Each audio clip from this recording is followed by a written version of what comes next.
Vieja amiga oscuridad, otra vez quisiera hablar, porque he tenido nuevamente una visión que suavemente iba cambiando mi manera de pensar. La oigo hablar, la escucho en el silencio. En sueños caminaba yo entre la niebla y la ciudad, por calles frías desoladas, cuando una luz blanca y helada hirió mis ojos y también hirió la oscuridad. La vi brillar, la veo en el silencio. En la desnuda luz miré, vi 1000 personas, tal vez más,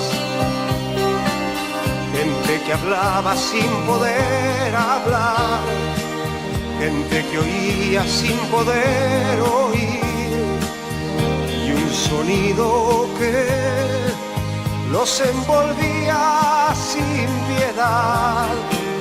Lo puedo oír, sonido del silencio. Entonces yo les quise hablar,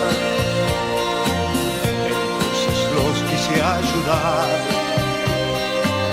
quise sentirlos como hermanos, quise tomarlos de las manos, pero no podían despertar ni entender. Me hundí en el silencio, se arrodillaban a rezar.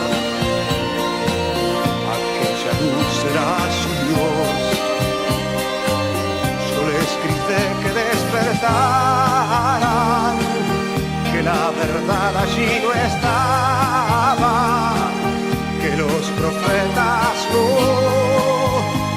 son luces de neón, y que Dios